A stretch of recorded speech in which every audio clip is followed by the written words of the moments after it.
Hello, magandang umaga, magandang buhay. Ang pag-uusapan natin ngayon ay isang napaka-importanting paksa. It's a question always asked during the interview. At yun ay, tell me about yourself. Tell me about yourself. Yan ang unang tanong ng interviewer sa aplikante. At madalas ay nabibigla si aplikante because hindi niya akalain na yun ang itatanong. Tell me about yourself. Or tell me more about yourself. Or tell me something about yourself. Akala ng mga aplikante na walang katuturan itong tanong na to. Walang saysay at maaaring isipin ni aplikante na siguro wala nang maitanong si interviewer or si hiring manager at yun ang una niyang ibinabatong tanong. Tell me more about yourself. Or tell me about yourself.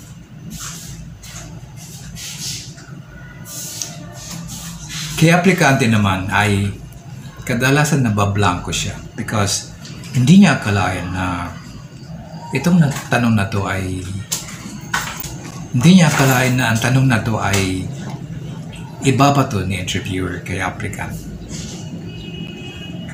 Very irrelevant sa isip niya.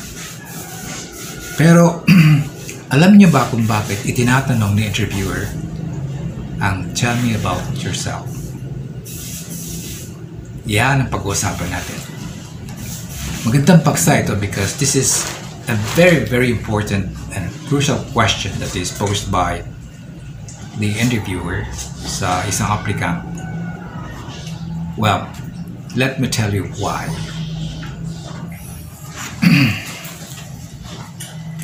Una sa lahat, bukod sa iyong ipinasang biodata or resume, lalo na at yun ay hindi comprehensive biodata o yung tinatawag nilang abridged or pinaiksing biodata, ay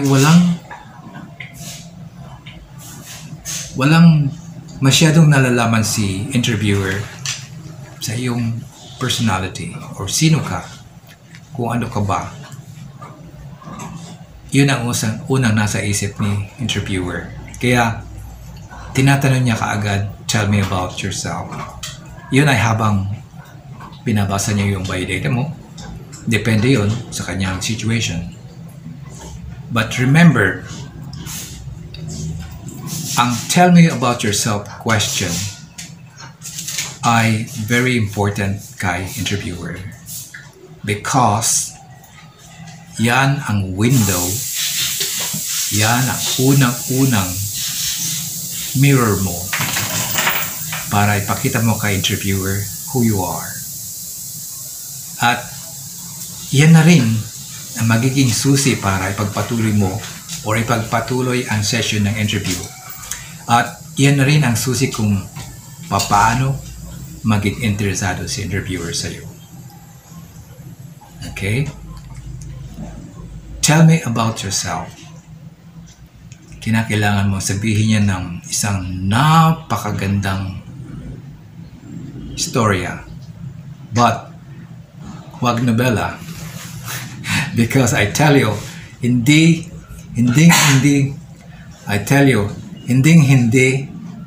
papayagan or hindi magiging kaaya-aya sa isipan ni interviewer na pakinggan sa isang aplikante ang nobela ng buhay mo or nobela about you. Is not interested about that.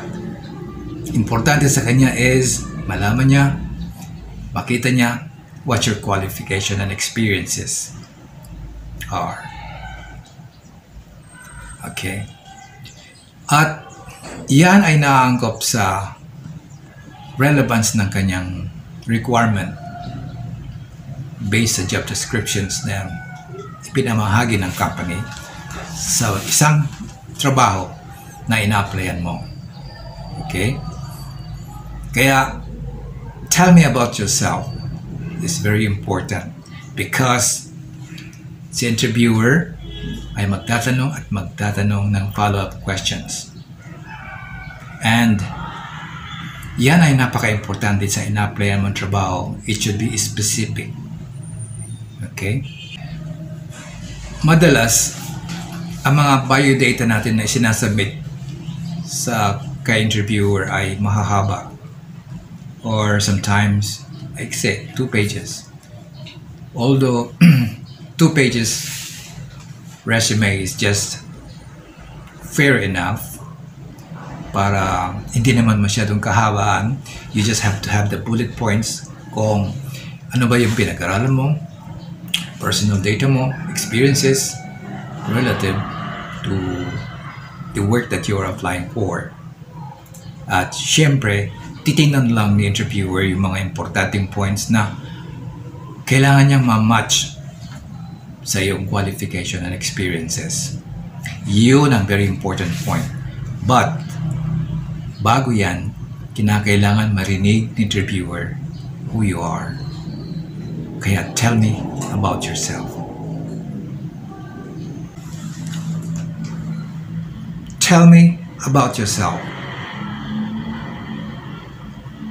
Remember, meron lang 8 to 15 seconds si interviewer para matingnan yung or mabasa yung biodata. Just skipping. Just looking at it. Looking at something na sa tingin niya ay relevant sa requirement nila. At yun ang very important. Okay? Madalas, pag tinatanong ni interviewer yun, you start telling yourself already, pero nabasa na niya at one glance yung biodata mo. Okay? Titignan lang niya, pipili niya doon at makikita niya what are the pertinent, relevant informations na kailangan niya while you're talking. Okay? This is very important when you say, tell me about yourself. Sa practice kasi ng modern recruitment na sinusunod ngayon, you only have 60 seconds or 1 minute to tell yourself to the interviewer kung sino ka. 60 seconds, 1 minute. Kaya, bibigyan ko kayo ng tip how to tell yourself. Okay? Ituturo ko sa inyo paano yung mga sasabihin at saka ano yung mga elements ng tell me about yourself. Alright? Sa paglalahad ng tell me about yourself, remember, there are 3 elements na dapat involved sa paglalahad mo ng tell me about yourself. Dapat you can state your success. Dapat you can state your strength. Dapat you can state your situation or ano ba ang expectation mo about sa trabaho and or about sa company that you are applying for. Bibigyan ko kayo ng isang example, isang na pwede nyong kopyahin, i-edit nyo na lang, depende kung paano nyo i-apply sa inyong situation. But the elements of tell me about yourself pertains to these 3 elements na sinabi ko. Success, strength, and your situation. Okay? I-indicate mo sa success mo yung mga nagawa mo na based sa experiences mo, yung mga awards mo kung meron man. But then it's not that important when you state your tell me about yourself. Katiting lang. Just bigyan mo lang ng 1 hint. Huwag naman yung buong nobela. See? Kasi kadalasan sa situation na tell me about yourself, si applicant ay natutulala at iisipin niya, oh my God, paano ba ang gagawin ko? Sana ko mag-uumpisa sa kwento ko. At then nararattle si applicant kasi hindi niya alam kung bakit. he is caught unaware of telling himself. Hindi niya alam kung paano. Alright, so it's very important. I'm giving you a good tip. Here's a good example na pwedeng kopyahin to improve your to improve how you say, tell me about yourself. At remember, ilahad nyo lang yan in about 60 seconds or 1 minute. Pwedeng lampasan nyo ng 5 seconds up to maybe 10 seconds. Kasi wala naman eksakto. Or sometimes eksakto, okay lang. Kasi if you go beyond that, because there is a buffer zone or buffer limit sa 60 seconds na it becomes irrelevant na sa pandinig ni interviewer. He needs to listen to you only on that particular question within 1 minute. Okay, so paano mo sasabihin yung tell me about yourself in 1 minute? Okay.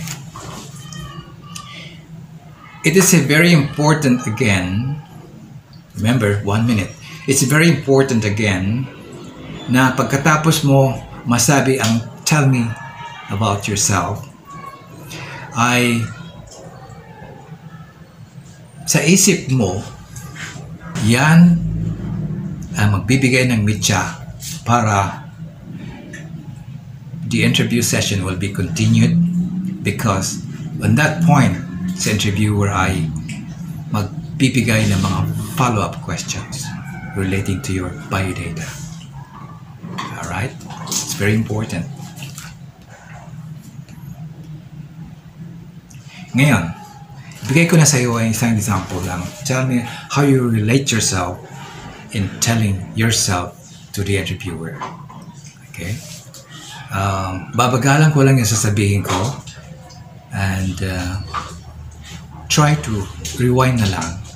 But yun ang scope actually ng telling yourself sa interviewer. Okay. Ito ang example ng tell me about yourself. Babagalan ko na lang and then para masundan mo kung ano yung sinabi ko. But bear in mind, it has 3 elements involved, katulad na sinabi ko kanina in telling about yourself. Alright? Okay. Ito na. Okay. Ito ang sample ng tell me about yourself. Remember, it has the 3 elements involved in telling about yourself. Here it goes. Hello, my name is Juan de la Cruz. I am a graduate of Mass Communication degree from the Forest University. I also took graduate studies from the University of the Philippines. I have spent the last 5 years working for marketing department. Lately, I was connected with a BPO company for the last 24 months, being a call center agent trainer. Though I still enjoy the rigors of physical and mental tasks involved in my previous assignments, I see a tremendous opportunity to upgrade my skills and experiences, especially with the advancements of customer relations and trading, with the particular emphasis in the areas of online teaching. And so that's why I'm here interviewing with you today.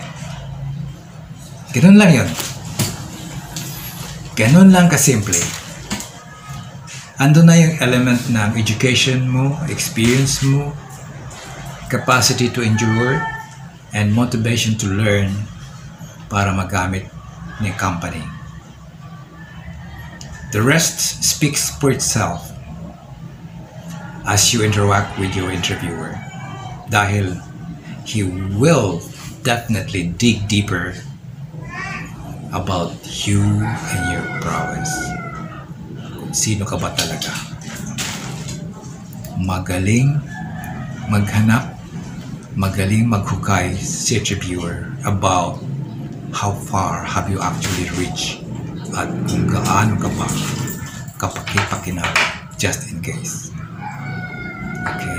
They are talent acquisition specialists. Alam nila ang ginagawa nila. So, try your best always to project yourself. Alam nila ang ginagawa nila because they are talent acquisition specialists. So that's all for today, and I hope nakatulong ako sa inyong lahat in your hunting journey. Please don't forget to subscribe to my channel and i-like mo na din itong vlog na to, and don't forget to click the notification button para updated ka sa mga susunod kong mga vlogs. Okay? See you and God bless.